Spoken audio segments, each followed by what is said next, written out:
Most of us don't have too much trouble accepting our children's positive feelings. That's pretty easy. You're excited about the new baby? How nice. Glad to hear it. It's when our children express a negative feeling that we run into trouble. You want me to give the baby back? That is a terrible thing to say. Don't ever let me hear something like that come out of your mouth again.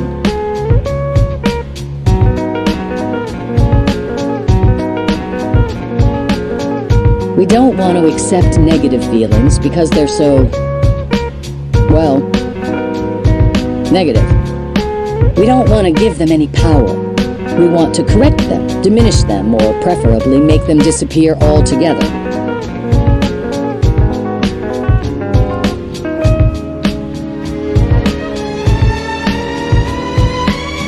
Do we actually talk to our kids this way? Correcting them, scolding them, interrogating them, and lecturing them when they express a negative feeling? You don't really hate school. You'll have fun once you get there. Look, kiddo, life isn't fair. Why did you throw sand when I just told you not to? Look at how Olivia is sitting quietly and waiting her turn. Consider your reaction to this situation. Imagine you wake up feeling lousy. You didn't get enough sleep last night and you can feel a headache coming on. You stop to get some coffee before going to work at the preschool and run into a coworker. You say to her, "Boy, I don't want to go into work today and face all those loud, quarrelsome kids."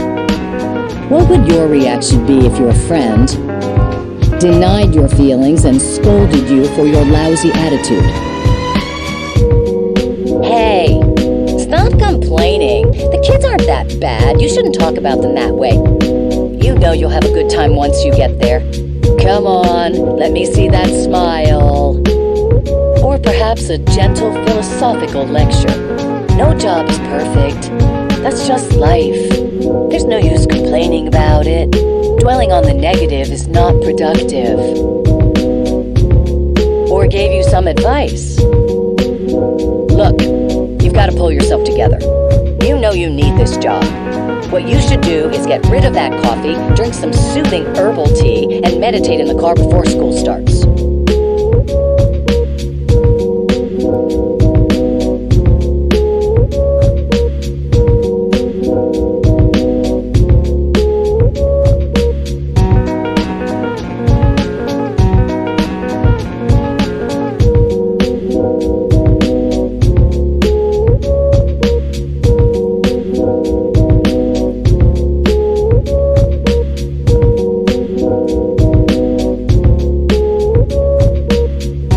We can go quickly from unhappiness to rage when talked to this way.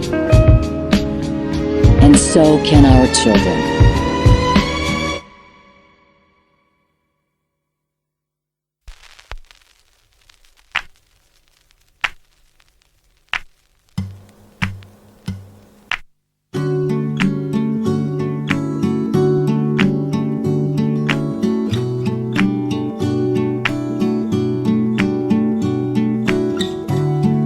But a child's emotions are just as real and important to him as our grown-up emotions are to us.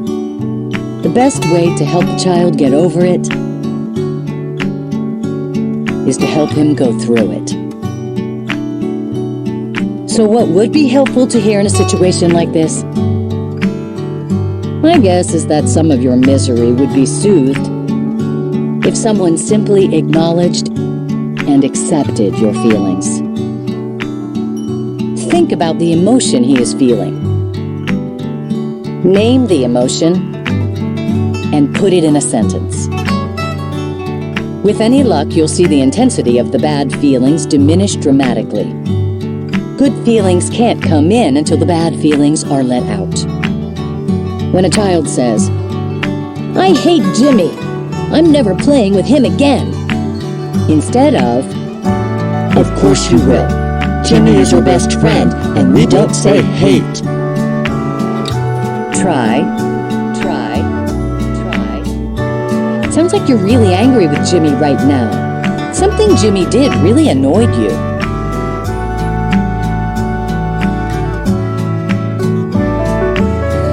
Boy, I don't want to go into work today and face all those loud, quarrelsome kids.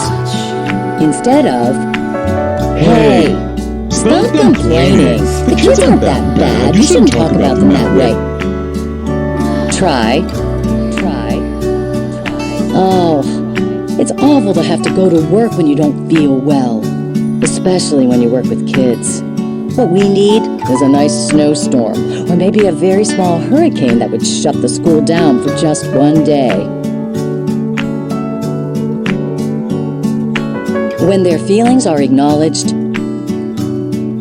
people feel relieved.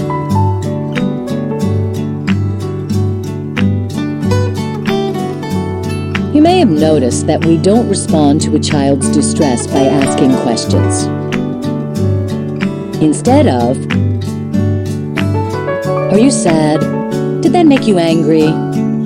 Why are you crying? Try. You seem sad. Something upset you. Something happened. Even gentle questions can feel like an interrogation when a child is in distress. He may not know why he is upset. He may not be able to express it clearly in words. Often when questioned like this, even adults can feel threatened. We have the feeling we are being asked to justify how we feel, and that our explanation may not live up to the asker's standards. Oh, is that all it is? You shouldn't be crying about that. By making a statement instead of asking a question, we accept the feelings without requiring any justification. You don't have to figure out the cause of the feelings in order to empathize.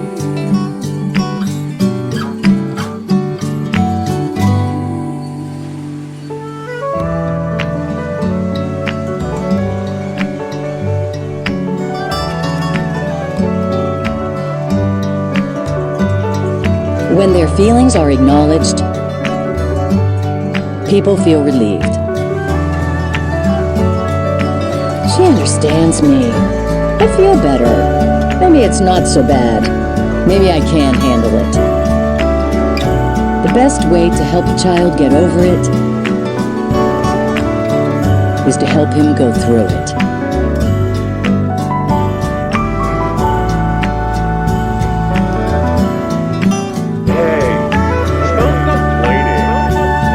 Dwelling on the negative is not productive. Terrible thing to say. Life isn't fair. Oh, is that all it is? You shouldn't be crying about that.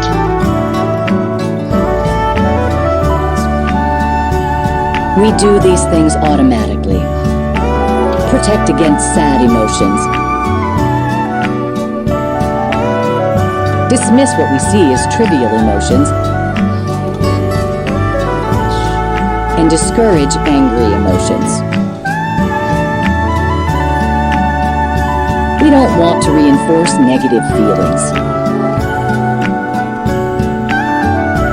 To acknowledge them seems counterintuitive.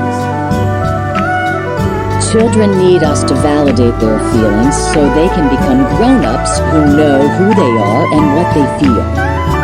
We are also laying the groundwork for a person who can respect and not dismiss the needs and feelings of other people. When their feelings are acknowledged, people feel relieved. She understands me. I feel better. Maybe it's not so bad. Maybe I can